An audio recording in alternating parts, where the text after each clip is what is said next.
Welcome back to Bred to Lead, the podcast that empowers you to unleash your leadership potential and making a lasting impact. I'm your host, Dr. Tayler Jacobs, and I'm on a mission to help you cultivate the mindset and skills to lead with purpose, authenticity, and heart. Let's get it.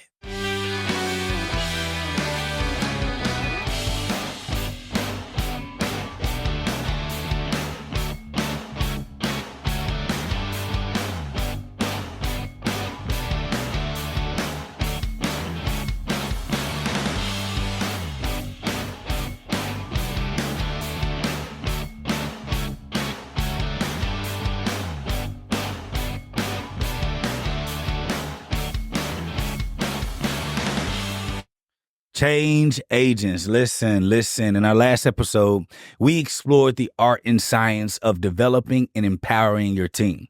We dug into self-determination theory and 3 key drivers of intrinsic motivation.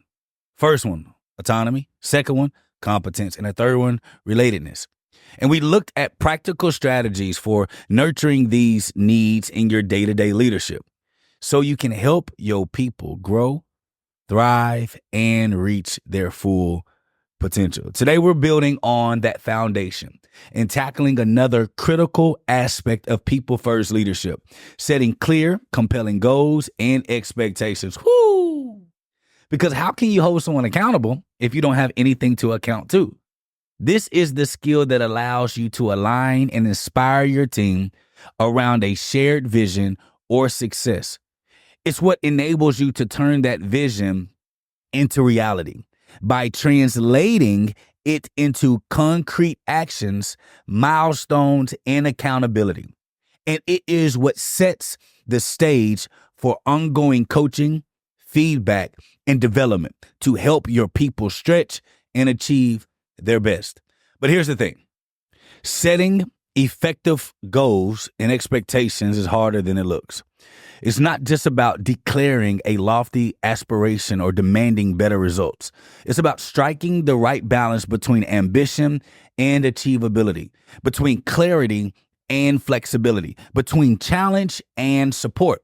It requires you to deeply understand the unique strengths, motivations, and growth areas of each team member and to adapt your approach accordingly. In fact, research by Gallup shows that only about half of employees strongly agree that they know what's expected of them at work.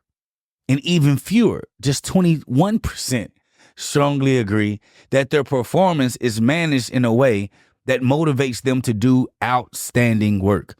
This is a huge missed opportunity for leaders to engage and empower their teams. But when you get goal setting right, oh my goodness. Oh, well, let me say something. You're going to get a standing ovation, okay? Standing ovation. Let's do it again. Can y'all tell I just start getting sounds? The impact can be transformational. A study by Harvard Business School found that setting specific, challenging goals led to a 15 to 20% increase in performance compared to simply encouraging people to do their best. And a meta-analysis of 35 years of research showed that teams with clear, shared goals achieved up to 30% higher performance than those without. So how can you leverage the power of goals and expectations to bring out the best in your people? How can you co-create a compelling vision and roadmap for success that inspires and motivates everyone to dig deep? And how can you build the ongoing accountability and support to make that vision a reality while still empowering your team to own the journey completely? These are the questions we'll be exploring in today's episode, drawing on the latest research and real-world examples from top-performing teams and organizations.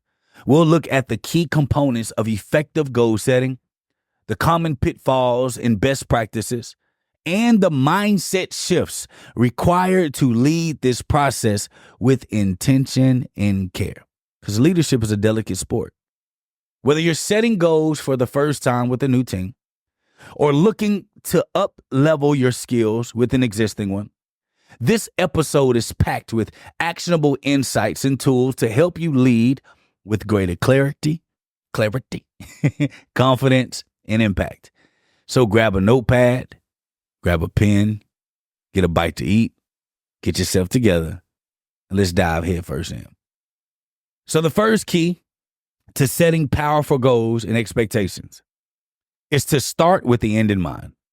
This means getting crystal clear on the ultimate outcome or vision of success that you're aiming for. Not just the immediate task or metrics, but the deeper purpose and impact you want to achieve. Like, for an example, when we're talking to, in the healthcare space as SIPs, we're talking to the SPD, sterile processing departments.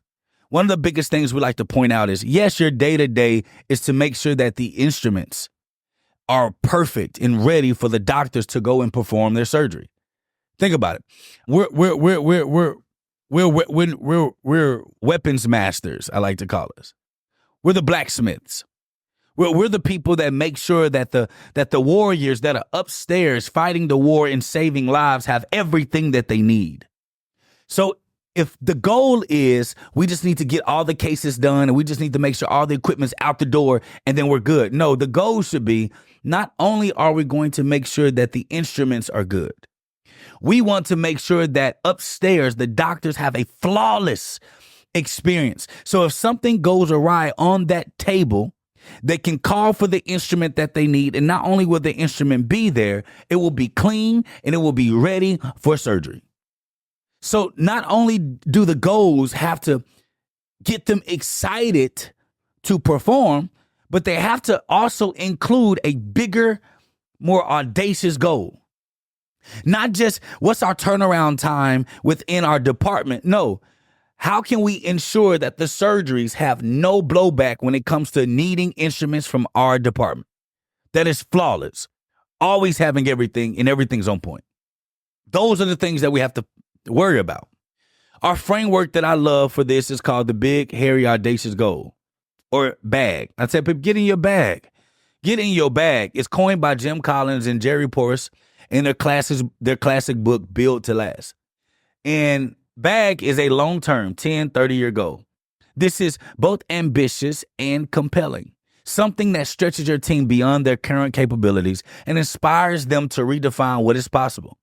Some famous examples of BAG include, or some call it BHAG. I just like to call it BAG just to let people know, get in your bag. Microsoft's early goal to put a computer on every desk in every home. That was a bag. Amazon's vision to be the Earth's most customer-centric company. That was a big bag. Tesla's mission to accelerate the world's transition to sustainable energy. Bag.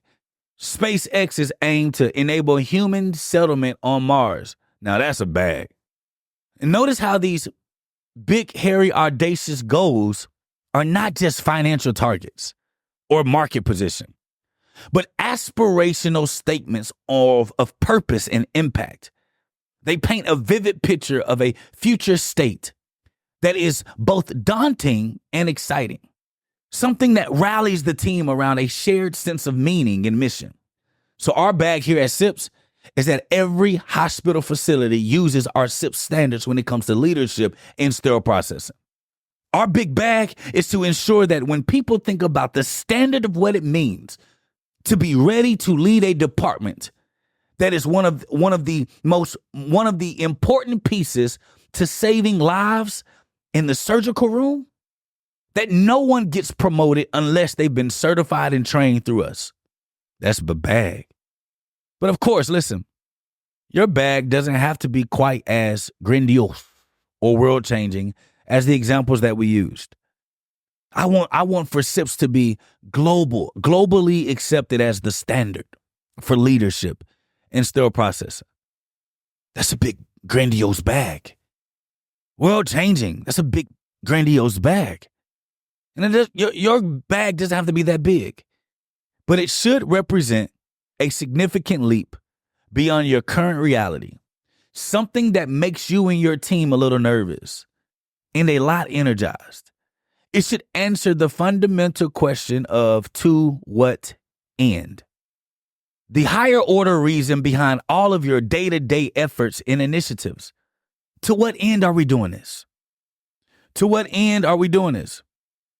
Y'all, I've been in 5 industries: insurance, education, consulting, private education, technology, investments, acquisitions, and now healthcare. In all those other industries, yes, I made money. Yes, it was good. I still educate. I still do those things. But I began to start asking my team, to what end? We made over $30 million before I hit 30. To what end? Had the Rolls Royce and on private planes and private chefs and private driver and had it all. But to what end? Well, what is the higher order reason behind my day-to-day efforts and initiatives? What result am I looking to deliver that's going to make me wake up every day, even when we have our financial goal? This is what's important. When I was leading customer experience transformation at a previous company, our bag was to set a global standard for effortless, personalized service that turns customers into lifelong fans. This goal guided every decision and priority, from how we designed our processes and technology, to how we hired and developed our people, to how we measured and celebrated success. It gave us a North Star to navigate by when things got tough or uncertain. To create your own bag, start with imagining your ideal future 10, 30 years from now. What does wild success look like for your team, your organization, and your stakeholders? What legacy do you want to be known for? What impact do you want to have on the world? Dream big and don't censor yourself. This is a time for bold, unreasonable thinking. Scripture says that without vision, the people shall perish, but it also says that the greatest among us will be a servant of all. So in all things that you do, how can you serve the greatest amount of people and make the greatest amount of impact with the least amount of competition? That is your bucket. The least amount of competition, the greatest of impact, and serving the most amount of people doing it. That's where your hot spot is. Then after you do that, then try to distill that vision into a single, small statement that captures its essence. Aim for something that is clear, concise, and memorable. No more than a sentence or two. Test it out with your team, your co-founders, your key stakeholders that are going to need and resonate with that product, service, or department that you have, but inspires them and helps them be prepared to iterate and refine it over time as you learn and grow. Once you have your bag, your big, hairy, audacious goal, or long-term vision is in place, the next step is to break it down into more specific, actionable goals and expectations. This is where the rubber meets the road, translating that lofty aspiration into concrete targets, milestones, and behaviors. I tell people a goal is just a daydream without a target. That's all a goal is. A goal is a daydream without a target. A target means I am focused on this bullseye. I don't have to have a goal to hit that target. I can just set milestones in place that can ensure I'm prepared enough to hit that target. That big, hairy, audacious goal is where you're going, but it's targets and milestones and behaviors that get you to the big, hairy, audacious goal. And once the goal is set, stop moving it, stop changing it. Stop moving it. It's there. Now, what targets and milestones and behaviors do I need to adapt, assume, focus on so that I can ensure that I can hit those said goals? But a big, hairy, audacious goal is just a daydream if it doesn't have targets and milestones in place. That's all that it is. One popular framework for this is the OKR method, which stands for objectives and key results. Developed by Intel and popularized by Google, OKRs are a simple yet powerful way to align and focus your team around what matters most. The basic idea is to set a small number of high-level objectives for a given time period, usually a quarter, along with 3 to 5 key results for each objective that defines what success looks like. For example, Let's say your big, hairy, audacious goal is to become the most trusted and recommended brand in your industry. A quarterly OKR might look like this. The objective: delight our customers with exceptional service and support. Key result number 1, increase our net prompter score from 40 to 60. Key result number 2, resolve 95% of customer inquiries on first contact. And key result number 3, deliver 10,000 wow moments, unexpected acts of kindness. Notice how the objectives is a qualitative statement that aligns with the bag, while the key results are quantitative measures that define the goalpost for success. The key results should be specific, measurable, time-bound, and challenging yet achievable. Something that stretches the team to perform at their best. Importantly, OKRs are not meant to be a comprehensive job description or to-do list. They are a way to prioritize and focus on the most impactful work that will drive your vision forward. As a leader, your role is to ensure that everyone's OKRs are aligned and mutually supportive, and that they have the resources and clarity to execute them successfully. To set effective OKRs with your team, start by reviewing your bag, your big, hairy, audacious goal, and any longer-term strategic priorities. Then identify the 2 to 3 most important things that you need to accomplish in the next 90 days to make meaningful progress. These become your objectives. For each objective, brainstorm at least a list of potential key results, the measurable outcomes that would indicate you've achieved the objective. Aim for a mix of leading and lagging indicators, and be sure to include both committed results, what you realistically expect to achieve, and aspirational results, what you would achieve in the best case scenario. Narrow the list down to 3 to 5 most impactful and achievable key results, and then you're on your way. The last thing you're going to do, dealing with your OKRs. You review the OKRs with your team and key stakeholders to pressure test them and ensure that they're aligned and realistic. Make any necessary adjustments based on the input, then commit to them as a team. Be sure to check in regularly on progress, celebrate successes along the way, and course correct if needed. Beyond setting clear objectives and key results, another critical aspect of goal setting is to define the behaviors and expectations that will enable your team to achieve them.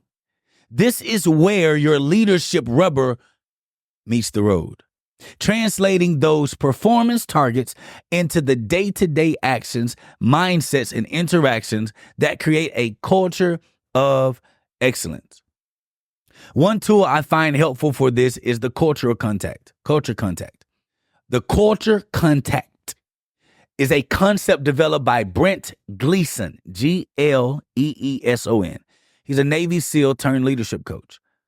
A culture contact is a simple one-page document that outlines the core values, behaviors, and expectations that every team member agrees to uphold in service of the mission. It's a way to it's to make the implicit explicit, to codify the unwritten rules and norms that shape how you work together. For an example, a culture contact might include statements like, we put the customer first in every decision and interaction. We communicate openly, honestly, and directly, even when it's uncomfortable. We take ownership and initiative rather than waiting to be told what to do. We have each other's back and assume positive intent. We embrace diversity and inclusion and treat everyone with respect and empathy. We continuously learn and improve and view failure as an opportunity for growth. The key is to make the contract as specific and actionable as possible, and to involve the whole team in creating and committing to it. This isn't something you can just dictate from high and deliver it down low. It has to be a collaborative effort that reflects the team's shared values and aspirations. See, these culture contracts is the commitment for everyone within your organization to buy into what it looks like. So when we said we put the customer first in every decision and interaction, that means that it's not only the customers first when we're making the decision internally. That means that in the interaction directly with the customer, we're also saying we will put you first. We communicate openly and honestly and directly, even when it's uncomfortable. Do you see that? You see that addition? Even when it's uncomfortable. Because most people start with we communicate openly, honestly, and directly. And then you move on to the next pillar. Even when it's uncomfortable. We take ownership and initiative, rather than waiting to be told what to do. So we're giving a full vantage point or viewpoint on what we agree to, and also are considering the moments when we possibly would not do the thing inside the culture contract. So when you do that and we build around it, it now creates attitudes, behaviors, and habits that will enable them to perform their best. So to create that your own culture contract, start by reflecting on what your big, hairy, audacious goals are, or your OKRs, which is our objective and key results, and the kind of team culture you're going to need to achieve them. Who do you need to become? I remember when I first wanted to make $1 million, and my mentor said, you become $1 million before you make $1 million. I was like, what are you talking about, sir? That don't even make sense. How do you become $1 million before you make $1 million? Well, it's very simple. You can't attract what you are not. And if you do get what you are not, you will lose it because that's not who you are. So when we have the big, hairy, audacious goal, the question is, am I the leader that I need to be to attain this big, hairy, audacious goal? Do I have the organization that I need to attain this big, hairy, audacious goal? Is my team in place enough for me to attain this big, hairy, audacious goal? Or is it like scary noises in Halloween when you start to think of this? This is what we have to start being honest with ourselves now. Do I have the right team to get me there? Am I the right leader to get me there? And if I were to get the type of team that I need, could I actually lead them, honestly giving myself a grade? This is when you bring your team together for a frank, open discussion about what it takes to succeed.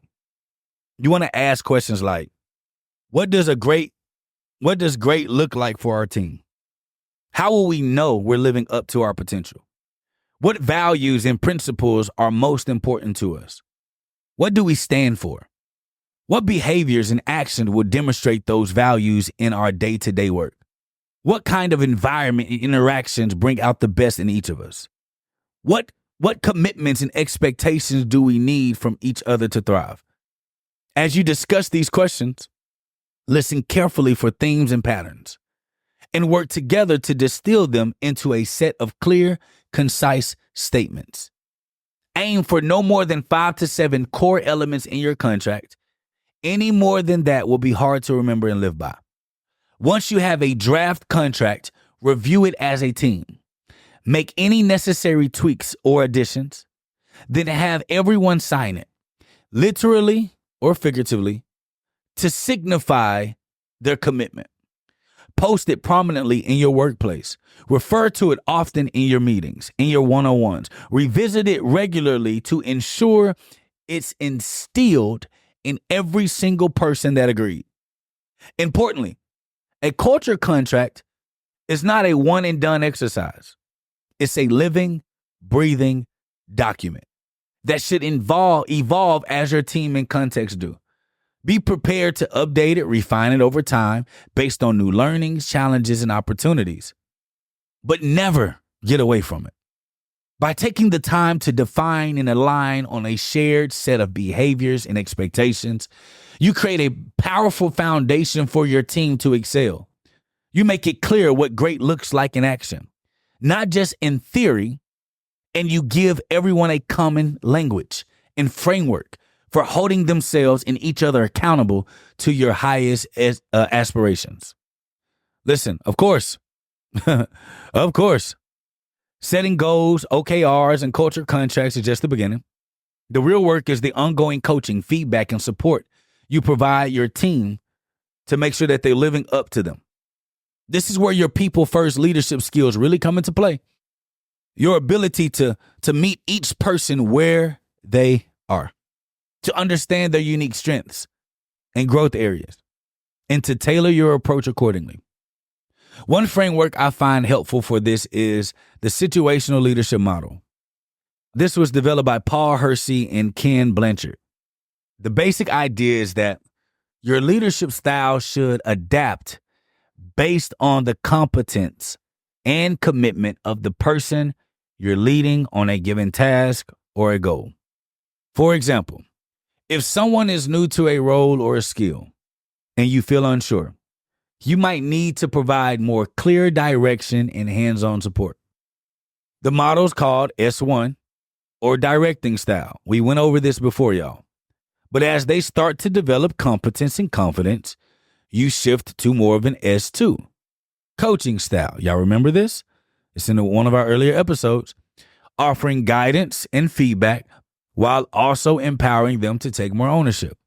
As they continue to grow and stretch, you move to S3, a supporting style, acting more as a sounding board and a resource as they drive their own development. And finally, when they reach a high level of mastery or autonomy, you can adopt an S4 or delegating style, trusting them to lead and make decisions with minimal oversight. The key is to continuously diagnose each team member's development and their level on their key goals and tasks, and to flex your leadership approach accordingly. This requires a deep understanding of their skills, motivations, and learning style, as well as regular check-ins and two-way feedback to track progress and provide support. It also requires a growth mindset on your part as a leader.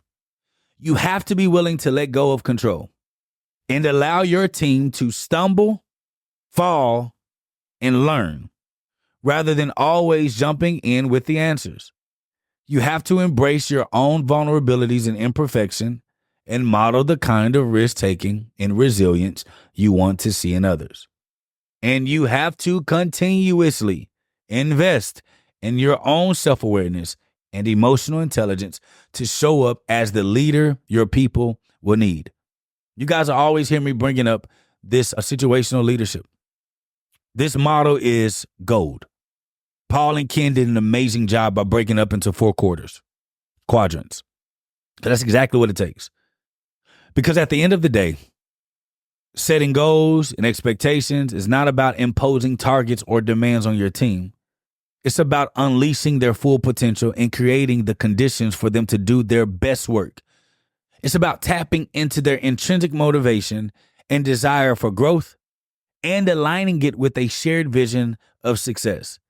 It's about building the kind of authentic trust-based relationship that brings out the best in everyone. As a leader, you have a profound opportunity and responsibility to shape the goals, mindset, and behaviors that define your team's culture and performance. By starting with a bold, inspiring vision, breaking it down into clear and actionable targets, and backing it up with consistent coaching and accountability, you can create a flywheel of success that elevates everyone that's involved. But it starts with your own intentionality and care as a leader. It starts with getting clear on your own purpose and values and aligning your actions and interactions accordingly. It starts with seeing goal setting not as a checkbox or a chore, but as a sacred practice of leadership service, a way to empower and enable your people to achieve extraordinary things. So as we close this episode, I would like to invite you to reflect on your own approach to setting goals and expectations. What is the big, hairy, audacious goal or vision that inspires and guides your team? How well do your current objectives and key results align with and advance that vision? What are the core values and behaviors that define your team's culture? How consistently do you and your team members live up to and reinforce them? How well do you understand the unique strengths, motivations, and growth areas of each team member? How effectively do you tailor your leadership style and support to their individual needs? What is one specific action you can take this week to clarify, reinforce, or elevate your goals and expectations in service of your team's success? I encourage you to carve out some dedicated time and space to grapple with these questions and to engage your team in the process. Have the courage to have these courageous conversations. Do the vulnerable work that is required and keep iterating and improving, because the quality of your goals and culture will ultimately determine the quality of your results and impact. And if you ever feel stuck or overwhelmed in this work, remember that you're not alone. Remember that leadership is not about perfection, but also about progress. And remember that your greatest power as a leader comes not from within. It's not from what can achieve on your own from within, but what you can empower and inspire others to achieve together. So keep setting those big, bold, heartfelt goals. Keep holding yourself and your team to the highest standards of excellence and humanity.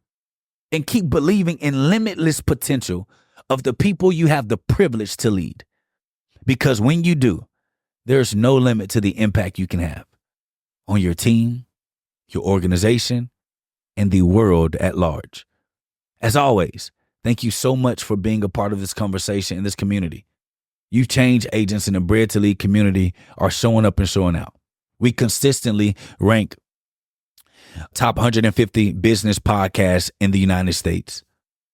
You guys are sharing this information. You're rating the show.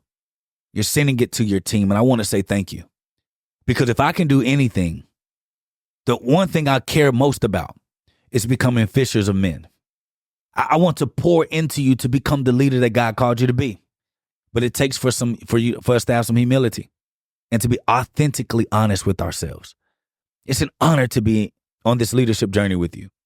And I'm endlessly inspired by your dedication to growth and impact.